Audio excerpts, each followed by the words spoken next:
Buenas tardes y feliz año. Este es nuestro primer programa en sus 360 en gerencia, emprendedurismo, economía, finanzas. La tarde de hoy tenemos un programa muy interesante. Vamos a conversar con un experto en economía, vamos a hablar de economía global, vamos a hablar de economía local y de qué esperar en términos económicos para este 2017. Antes de esto vamos a dar nuestro acostumbrado intro, donde cuáles son las tendencias. No tenemos que repetirla. El día de hoy todo ha sido en torno al señor Donald Trump, el presidente número 45 de Estados Unidos de Norteamérica, que hoy finalmente, luego de tanta expectativa, de tantos movimientos, de tanta información virtual en redes, el mundo estuvo hoy, los ojos del mundo y los ojos de la tecnología estuvieron vinculados 100% a esta toma de posición del señor Donald Trump. Pero nos gustaría a nosotros ver más el Trump desde el punto de vista del gerente. Y me gusta esta imagen, y gracias al señor director que nos la ha puesto para todos, con este puño levantado y muchos expertos en el área de gestión, en el área de comportamiento organizacional y comportamiento humano, han criticado esta señal que dio Trump, que fue muy usada en su campaña, pero que se pensaba que en este discurso ya de conciliación, de unificación, esta señal de mano dura, que es como la están identificando, como su primer error en términos mediáticos. Mano dura, cerró su discurso con el puño que vimos a Hugo Chávez, el puño que vimos a Gómez, aquel dictador, el puño que usaba Gaddafi, el puño que usaba Saddam Hussein. Es para que veamos cómo la interpretación de un mensaje en términos de gerencia puede ser de una señal, de una articulación, de un movimiento, puede mandar un mal mensaje. En este caso se está evaluando y expertos mencionan, bueno, el Donald Trump ejecutor, el Donald Trump que se acostumbró a emprender grandes proyectos, vamos aquí a piso por favor, que se acostumbró a emprender grandes proyectos, que se acostumbró a hacer prácticamente lo que su mente y su ilusión y sus sueños le guiaban. ¿Cómo hará esa transición a realizar una tarea como un gerente que tendrá un superpoder sobre él, que será el Congreso de los Estados Unidos? ¿Cómo va a ser ese cambio, ese ajuste? ¿Podrá Trump convivir con estas normativas de que cada decisión del Ejecutivo tendrá de alguna manera en un porcentaje altísimo que ser revisada por el Congreso de los Estados Unidos, que es un Congreso con muchísima fuerza, que es un Congreso que aunque le pertenece al Partido Republicano, existen grandes diferencias entre Trump, el presidente, y ese partido en sí, porque recuerden que Trump era un independiente con una cierta afiliación al Partido Republicano, pero que no era netamente un político arraigado en esta estructura. Vamos a ver cómo se comporta. Por otro lado, se critica mucho ese discurso en términos del discurso paternalista, proteccionista, un discurso que habla de que delego el poder en el pueblo. Decían comentaristas de cadenas importantes de comunicación que parecía un líder latinoamericano, porque hablaba al pueblo y que le volveremos el poder al pueblo, ese famoso discurso de barricada. O sea que a ver cómo va estos primeros pasos del nuevo gobernante del país con más influencia en todo sentido, en todos los sentidos, no solo económica, sino en transaccional, en poder bélico, en influencias políticas, influencias diplomáticas, que es Estados Unidos. ¿Cómo se comportará con este experimento, con este híbrido, un multimillonario, un megamillonario, un hombre de mucho éxito en el sector empresarial, pero que tendrá que ajustar su modelo de gestión al modelo institucional? Y muchos auguran que no podrá resistir esta contracción o este control ejecutivo que tendría el hoy presidente electo, ya presidente, juramentado formalmente, el señor Donald J. Trump, o Donald John Trump, como es su nombre correcto. A ver cómo nos va a República Dominicana. Luego de la pausa vamos a regresar con un experto en economía, Miguel Collado, un experto en el área, y vamos a hablar con él un poco de presupuesto, de expectativas, del gasto público, de cómo el impacto de la economía norteamericana bajo la administración Trump puede medirse en República Dominicana y una serie de variables más muy interesantes que para todos ustedes, como todos los viernes, tratamos de acoger para su buen uso y sus experiencias en sentido empresarial o personal. Así que vamos a la pausa y regresamos con nuestro experto en el área de economía.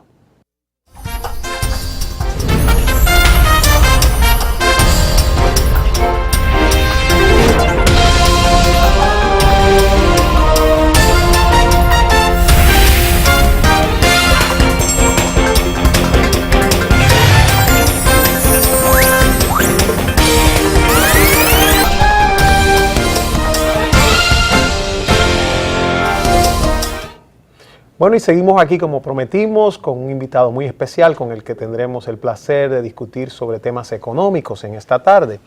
Nos acompaña el licenciado Miguel Collado Di Franco. Sí. Buenas tardes, Miguel. Gracias por acompañarnos en este 360 de los viernes, que tratamos de hacer una plataforma de comunicación gerencial. Muchas gracias por la invitación, Ricky. Qué bueno, qué bueno. Miguel, la primera pregunta.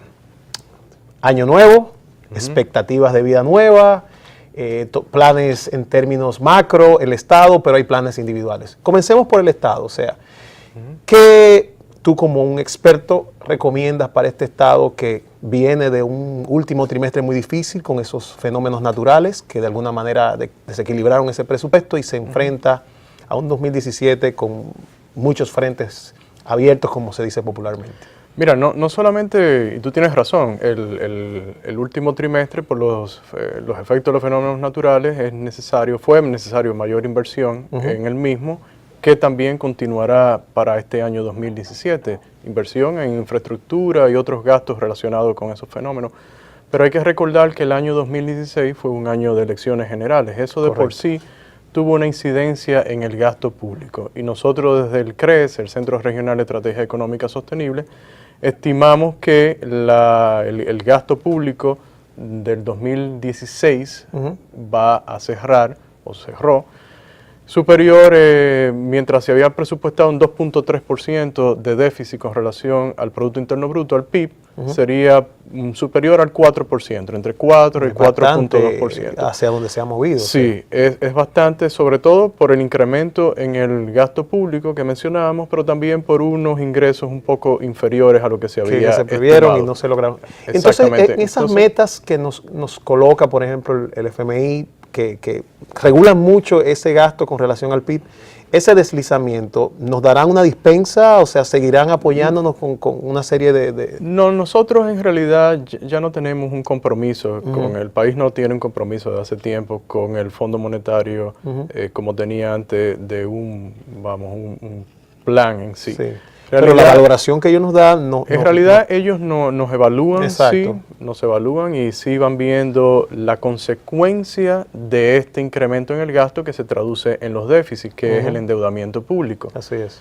Entonces, en ese sentido, para 2017, la tendencia continuará a tener un presupuesto con mayor gasto, porque la costumbre ha sido, es bueno que la gente lo sepa, en los últimos años, por lo menos desde el 2011, que estoy dándole seguimiento desde el CRES, estamos viendo cómo continuamente el gasto se subestima y los ingresos se sobreestiman. Entonces también quiere decir, va a haber menor ingreso y mayor gasto que el presupuestado en 2017, entonces tendremos una tendencia que apelar de nuevo a endeudamiento para tener déficits mayores o un déficit mayor consolidado del sector público que lo que se presupuestó no financiero, o se estimó. Es correcto.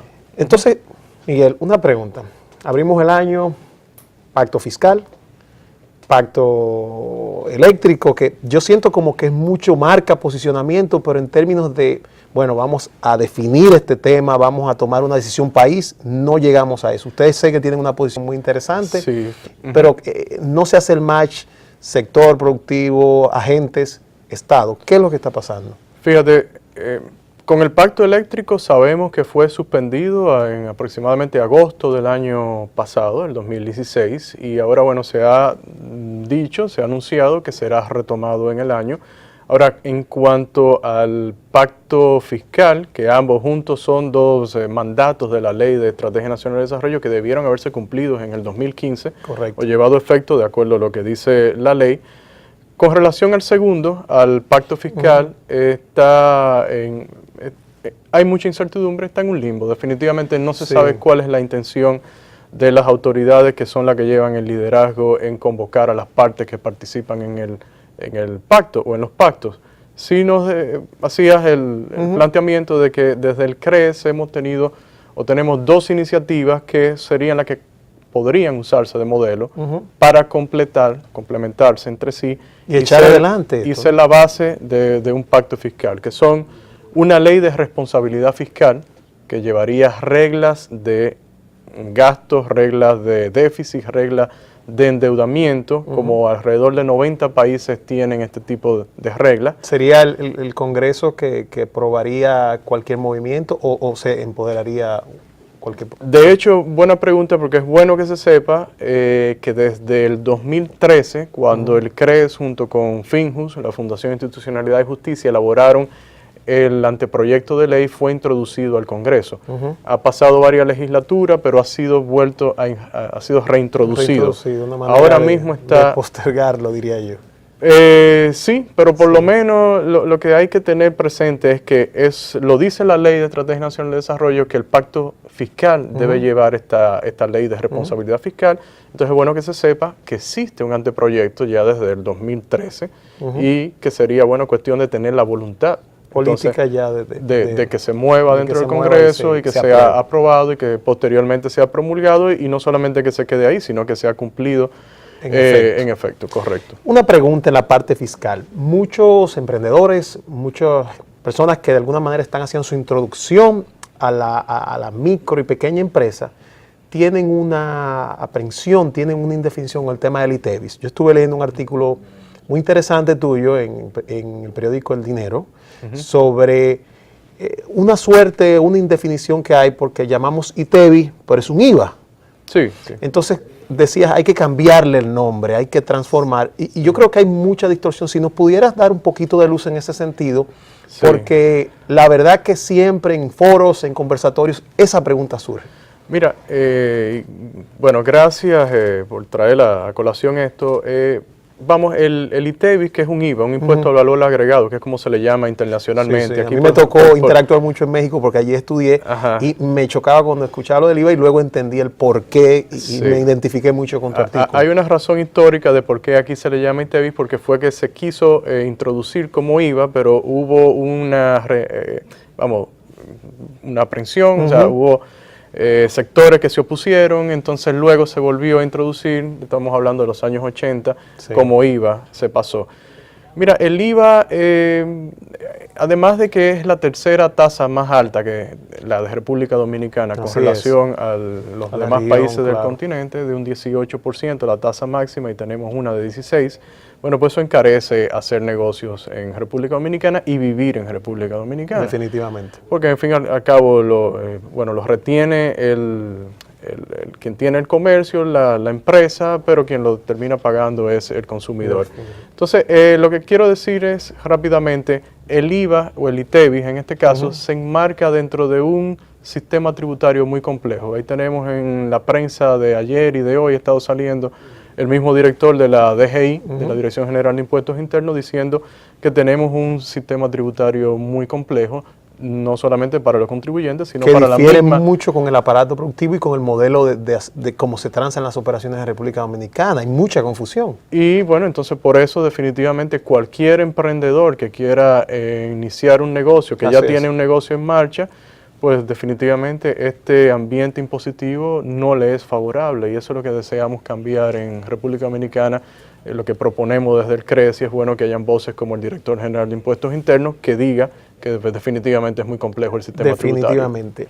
Miguel, un tema que es sensible por una razón histórica, que es el tipo de cambio en República Dominicana. O sea, el dominicano de a pie, como el hombre de negocio, el ejecutivo, está muy siempre pendiente al comportamiento del tipo de cambio. ¿Cuáles son las expectativas? ¿Tendremos esa estabilidad relativa que aunque hemos vivido? ¿Se dará la contracción que hay a veces con conseguir las divisas necesarias para tú hacer tus operaciones como importador o así como exportador? ¿Cómo ven ustedes este 2017? Mira, el panorama en términos cambiarios desde hace poco más de un año sabemos que ha venido con ciertas restricciones en el mismo, dentro del sistema financiero. En ocasiones hay listas de espera para la compra de sumas importantes de dólares. Ahora perdona que te interrumpa, la sí, prensa nos dice, bueno, cuando quiero hacer la reposición de inventario, no hay dólares para hacer tal reposición. Hemos visto las declaraciones de la dirección de la Asociación de Industria de la República Dominicana recientemente, en esta misma semana, trayendo a colación este tema. Fíjate, la política monetaria en República Dominicana está bastante supeditada al tema fiscal. Mientras tengamos déficits tan grandes como los que tenemos en República Dominicana, que ya hablamos anteriormente, la política monetaria tiene que prestarle mucha atención a esos déficits y tiene que actuar concomitantemente. Entonces este año es un año en que tenemos que ver si hay el interés de verdaderamente consolidar las finanzas públicas para que la parte monetaria pueda tener más holgura, pero lo que uno ve es que no se pueden tener los objetivos de política monetaria de un tipo de cambio como lo vemos en el sistema financiero, de que apenas no se mueve mucho. Sí. Un tipo de cambio nominal, pero el efectivo es totalmente diferente en términos ya de cuando se hacen transacciones importantes, como decías. Sí, bueno, me refiero, sí, al que está reflejado en el sistema financiero y unas tasas de interés relativamente, que no voy a decir baja, pero que no han aumentado demasiado en los últimos tiempos. Entonces podría uno ver en ese sentido si la política monetaria entonces va a restringir un poco la disponibilidad de crédito por medio de la política, concretamente las tasas de interés en este caso. Entonces, como inversionista hay que estar atento en este año. Hay que estar atento. ¿Qué pasaría con eso? Claro que sí.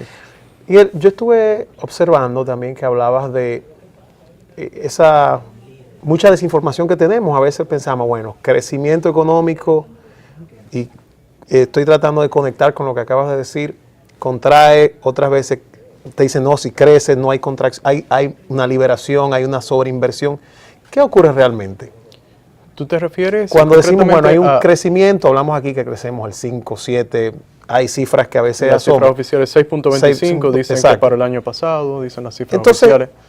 La economía real, o sea, los que estamos aquí debajo esperando, los que estamos aquí abajo creando, produciendo, que a veces decimos, bueno, tal crecimiento, pero no percibimos tal crecimiento. Sí, entiendo la pregunta muy claramente porque es la preocupación general de la gente y por eso digo las cifras oficiales. Así es. Nosotros pensamos que hay un poco de optimismo en esas cifras de cuanto al crecimiento del Producto Interno Bruto se refiere. Se ha hablado, muchos economistas, de mayor transparencia en la data y la medición para ver la medición exacta de la misma.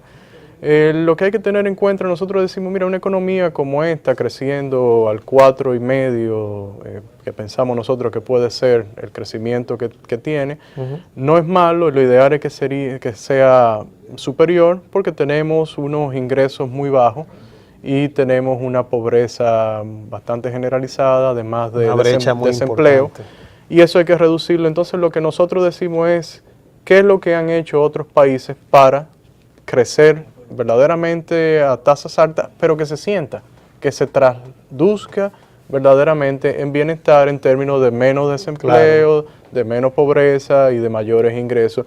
Y eso se logra creando un ambiente de negocios más favorable. Mencionábamos hace un momentito la parte impositiva, pero hay una serie de medidas adicionales. Está empezando por las garantías en términos legales para los inversionistas de sus derechos de propiedad, por ejemplo, el cumplimiento de los contratos, el tema de transporte, que tenemos un transporte muy horriblemente caro. Sí, hay que ver cómo se traduce la sentencia del Tribunal Superior Administrativo a reducir los costos de transporte. Tenemos un combustible que es un 30%, la gasolina regular, superior al prevaleciente en Centroamérica. Así es. El gasoil 20% superior al de Centroamérica también.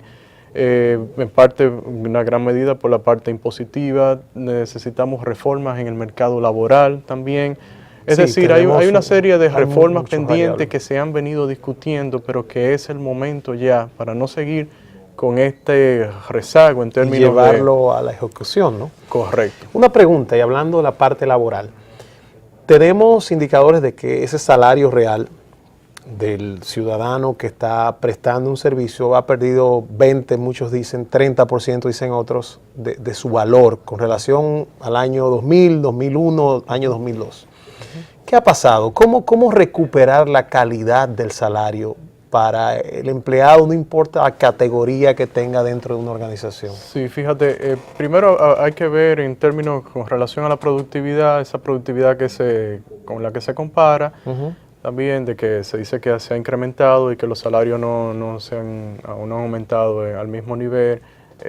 También viene el mismo tema que hablábamos anteriormente de la medición del Producto Interno Bruto, está ligada a eso, pero obviando el tema, esa parte, la idea de cómo tú incrementas los salarios es que tienes que tener en cuenta lo que comentaba hace un momento, de las reformas pendientes para reducir los costos en la economía, porque si tú eres un empresario, muy importante. tú eres un empresario, tú empiezas, ok, yo tengo mis ingresos, pero tengo que pagar esto, unos indirectos a veces que cuestan más que los costos directos. Muchos costos muy altos, Sí. Entonces lo que viene quedando para una masa de trabajadores o un grupo de trabajadores que están en un mercado que les ofrece muy pocos empleos, porque no hay mucha inversión en República Dominicana. O sea, tienes mucho desempleo, tienes muchos empleados que quisieran trabajar más tiempo y tienen que limitarse a un tiempo tan subempleado. Mucha informalidad. Nosotros calculamos desde el CRES la informalidad laboral en 58%. Enorme. Es que tú la pones desde el punto de vista de quienes cotizan en la seguridad social. Entonces, cuando tienes este panorama, lo que viene quedando como salario para el empleado es poco en este ambiente de altos costos para hacer negocio y de un mercado laboral que no favorece y con unas regulaciones laborales que hay que estudiarla y entenderla bien, que no favorecen necesariamente al trabajador dominicano. Miguel, vamos a hacer una pausa y al regreso, es interesante porque de alguna manera has tocado temas muy sensibles y que nuestra teleaudiencia está muy conectada con los mismos, pero nos gustaría que nos des tu visión sobre el efecto Trump, economía norteamericana. Nosotros somos un vecino que tenemos mucha relación con esta economía, sí, claro, y a ver cómo ves este ciclo que se avecina ya a partir de hoy. Vamos a la pausa y regresamos.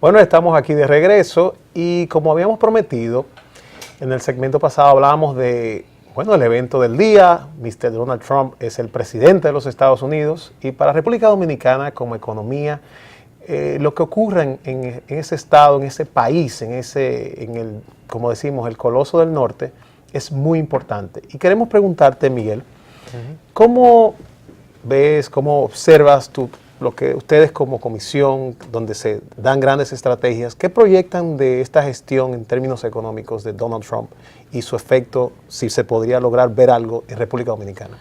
Fíjate, todavía hay muchas cosas que resultan interrogantes, sobre todo de las promesas de campaña de Donald Trump, pero a pesar de eso, de que no sabemos si se van a llevar a efecto todo lo que él estuvo diciendo, su retórica de campaña en sentido general, por lo menos hay indicios de que van a haber reformas que van a beneficiar el clima de negocios en Estados Unidos. Me refiero a desregulaciones, si esto se percibe, sobre todo por las personas que han sido propuestas para diferentes cargos. Tenemos en la parte de salud, en la parte laboral, en la parte de educación, las mismas leyes que regulan el mercado financiero, El en la tesoro, parte energética. Quien proponen para el Tesoro norteamericano. Entonces, en ese sentido, uno ve que va a haber movimientos positivos de nuevo en el clima de negocio de Estados Unidos, además de que hay que recordar que Donald Trump al Ejecutivo le acompaña un Congreso de control republicano, que de por sí tiene una agenda más pro inversión, y de hecho hay un proyecto bastante agresivo de reforma del Código Tributario de Estados Unidos, la parte impositiva. Entonces hay que tener en cuenta, repito, todavía no se sabe bien cómo van a llevarse todas las políticas públicas, pero repito, hay indicios de que se va a establecer el tono, probablemente, de cómo podría hacerse reformas en Estados Unidos a partir de lo que he dicho, y países como el nuestro, que además de la relación comercial, recibimos inversión del mismo Estados Unidos. Esa sería mi pregunta, o sea, ese buen ambiente, como bien dices, de negocio que se generaría o que se está proyectando, que la estructura de gestión de Trump lograría en Estados Unidos, en esta economía, ¿nos afectaría en un sector zona franca que empieza poco a poco a restablecerse, a reestructurarse? Esa inversión directa que hemos tenido tan importante en turismo, en el sector financiero, infraestructura general en energía, ¿habría un efecto negativo para nosotros o podrían coexistir positivamente? Sin irme al análisis sectorial en cada uno, porque ya eso sería muy amplio y tomaría mucho tiempo. Correcto, claro. Pero en sentido general, la pregunta tuya podríamos contestarla de que si República Dominicana no se mueve a lo que hablábamos anteriormente de hacer reformas que a su vez generen un clima de negocio en la misma dirección que se está moviendo Estados Unidos, y que también hay indicios de que se está moviendo o se va a mover Inglaterra por recientes declaraciones de su primera ministro, que son dos economías muy importantes en el mundo, pues tendríamos de nuevo más acentuado este rezago para atraer inversión extranjera directa, y obviamente eso no nos beneficia, sobre todo porque somos una economía de bajo, bueno, nos dicen que de medianos ingresos, pero todavía eso está por verse. Necesitamos inversión extranjera para salir de la pobreza que tenemos. Toma más cuerpo en función de esos ensayos que se ven, que se vislumbran en Estados Unidos, eso que mencionaste en el segmento pasado, de hacer una economía con mejor ambiente de negocio, una economía más organizada, más clara, más definida, o sea, con menos costos para invertir. O sea, que la bola de alguna manera está en nuestra cancha, que si tomamos las decisiones no tendríamos efectos tan negativos. Es correcto, pero todo es ser visionario en este sentido. Así o sea, lo importante aquí tal vez no es necesariamente hacia dónde se está moviendo Estados Unidos, sino por qué nosotros desde hace tiempo no nos movemos en la dirección correcta. En esa dirección correcta. Claro, esa es la idea. Viendo el discurso de Trump hoy, te comentaba fuera del aire que fue muy sintomático el tema de que él se va al modelo de una inversión de capital muy agresiva en la parte de infraestructura, de restaurar, reconstruir y rehacer desde cero, vamos a decir, nuevas líneas viales, nuevas líneas ferroviarias, túneles. El transporte lo vi muy conectado en términos con el transporte en todos los estilos que existen. ¿Puede Estados Unidos, con su nivel de deuda que tiene, con los compromisos que tiene, acoger este modelo? Fíjate, esa es parte de la interrogante de si esa política de gasto público agresiva en infraestructura podrá ser llevada a cabo, sobre todo si se tiene en cuenta de que concomitantemente se llevaría la reforma tributaria, que a diferencia de una reforma tributaria como la que proponemos en República Dominicana desde el CRES, que es parecida a la idea de simplificar el sistema tributario bajando tasas, allá no tienen el nivel de informalidad que tenemos acá, de 60%. Entonces, tal vez en el corto plazo estaría por verse, pero lo que se dice es que tal vez los ingresos no sean tan altos. Entonces, sí, habría un peso sobre el endeudamiento público en Estados Unidos, y esa es una crítica que se hace de antemano a esa propuesta de política en términos de la ejecución de las finanzas públicas. Ahora, en ese sentido, dejando eso como que sí le pondría mucho peso a la deuda, claro. Sería un poco difícil bueno, no es necesariamente difícil, pero no es el ambiente ideal necesariamente para llevar a cabo una ejecución muy agresiva, independientemente de que Estados Unidos necesite mejorar su infraestructura. Podríamos decir que es el aspiracional de Trump, pero Sí. ya con las características del poder no sería tan simple montar un programa tan agresivo como lo que está planteando. Por lo menos tiene el Congreso, habría que ver cuál es la disposición del Congreso de seguir endeudando a Estados Unidos, porque muchas de esas cosas tal vez se podrían hacer con alianzas público-privadas u otro tipo de esquemas que no necesariamente sean Claro. dineros públicos, ya sea de los impuestos o del endeudamiento. Ahora sí, de llevarse a cabo, o independientemente de que se lleve a cabo una política fiscal de este tipo, pero si se llevara a cabo, sentaría las bases para que la Reserva Federal sea más agresiva en su plan de incrementar la tasa de referencia en este 2017, como ha dicho que por lo menos en 3 ocasiones, que la meta sería hacerlo en 3 ocasiones en el 2017. Eso sí tendría una repercusión a nivel internacional, sobre todo en países emergentes, decimos que en República Dominicana concretamente, en términos de las necesidades de financiamiento. Ya tuvimos una emisión recientemente en esta misma semana. Sí, hay 1.800 millones. 1.200 millones, se aprovechó, correcto. Bueno, que fue favorable para República Dominicana en términos del rendimiento de 5.95 para un bono de 10 años, pero hay que tener en cuenta esto que hablábamos anteriormente, de que si la política fiscal es tan agresiva, pues la Reserva Federal, el Banco Central de Estados Unidos, va a continuar y tal vez a ser más agresivo su planteamiento de subir las tasas de interés, y esto tiene repercusiones a otras economías, todas las economías del mundo, de hecho, ya que el dólar es la moneda de reserva principal. Una pregunta, República Dominicana, veamos este 2017, pero podemos extendernos. Sectores que tú pienses que debemos observar, vamos a decir, desde esa grada, para uno invertir, sectores que tú entiendes que pueden favorecerse por el comportamiento de la economía mundial, a los que hay que ponerle, llamémosle atención. Bueno, uno pensaría que la apreciación del dólar estadounidense va a ayudar a continuar ayudando al turismo en República Dominicana. Bueno, pensaríamos que el crecimiento de Estados Unidos que se vislumbra sea superior al del 2016 en 2017, generará una mayor demanda de exportaciones de República Dominicana, y podríamos tal vez pensar en términos de la zona franca y las exportaciones nacionales, aunque tenemos que las estadísticas de septiembre de exportaciones, tanto de zona franca como de las exportaciones nacionales no minerales, no decrecieron con relación al año anterior, al 2015.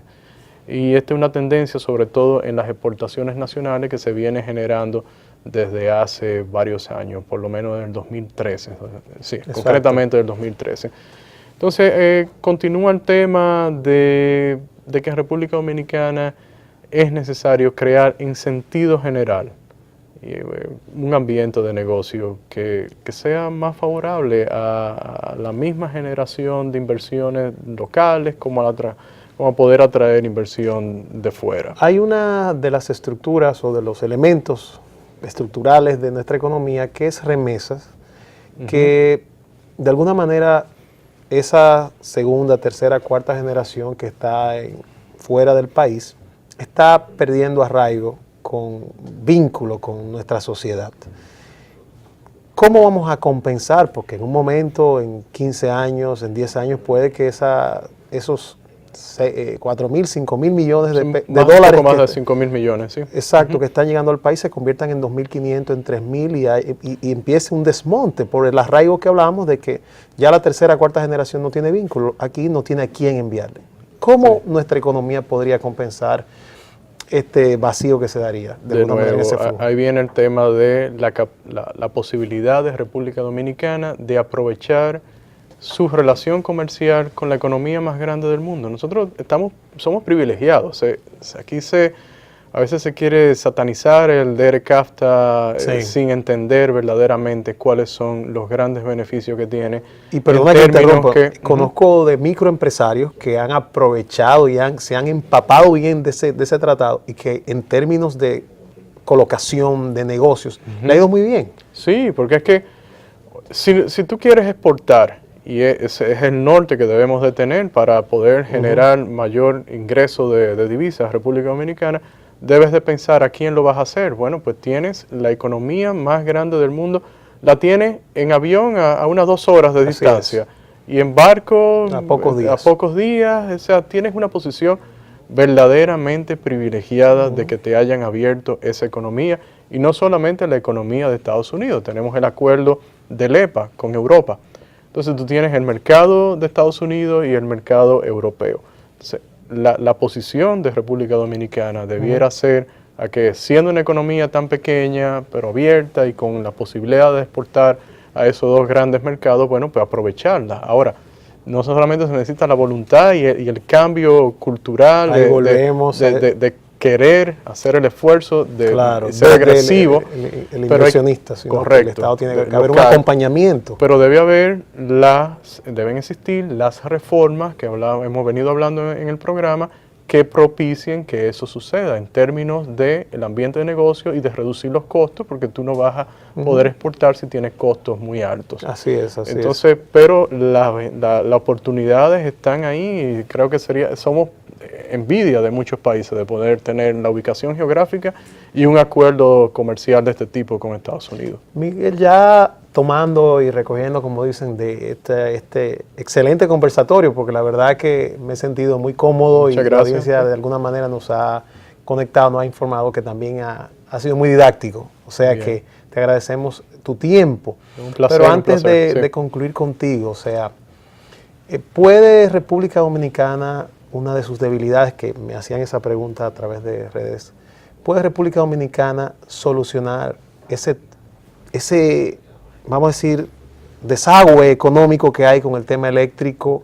Se han hecho reducciones, pero seguimos todavía con esas debilidades, tanto dinero que se está de alguna manera mal invirtiendo, por llamarle así, en el sector eléctrico. ¿Podemos como economía dar ese salto? Sí, si existiera la voluntad, sí se podría hacer. Ahora, el tema está en ver si del pacto eléctrico efectivamente sale algo positivo, porque hasta donde lo que vemos ha sido básicamente tratar de obtener la aprobación, el consenso de que las plantas estas de Catalina, las plantas a carbón, son necesarias y que deben terminarse, y que esa es la única solución. La solución. Pero en realidad, cuando tú miras los datos en República Dominicana, el problema no está en la generación, está en la comercialización de esa electricidad. Los precios actualmente de la electricidad, la que compran las distribuidoras, es inferior al precio prometido que generarían las plantas catalinas. Me refiero a que gran parte del año pasado estuvo a menos de 10 centavos de dólar, cuando estuvo anteriormente a 17 centavos antes de que bajara el precio del petróleo. Pero las pérdidas han disminuido, las pérdidas de las distribuidoras no, todavía se mantiene. Cuando tú le sumas no solamente la incapacidad de poder, de evitar los fraudes, las pérdidas en sí, sino también de poder cobrar, te lleva prácticamente al 35%, se pierde. Y ese 35%, casi en términos absolutos, se lo cargan a esos sectores activos que hablábamos anteriormente, y por eso ese costo tan elevado. Bueno, lo pagamos todos nosotros, porque ese 35% es o impuestos o endeudamiento, al fin y al cabo. Entonces, hay que corregir, hay que despolitizar la parte de la distribución. Miguel, 1 hora con ustedes, muy poco. Yo quiero hacer un segundo programa, si su tiempo se lo permite, para que nos acompañes y sigamos viendo ya un poco más adelante cómo estamos viendo lo nominal, pero ya vemos la implementación, lo efectivo de cómo va la economía, no solamente local, sino global. Bien, gracias de nuevo por acompañarnos y a ustedes, más que agradecidos por seguirnos estos viernes de gerencia, de economía, de marketing, de todo lo que son informaciones que servirán para usted emprender sus proyectos. Así que hasta un próximo viernes y deseamos una feliz tarde. Buenas tardes.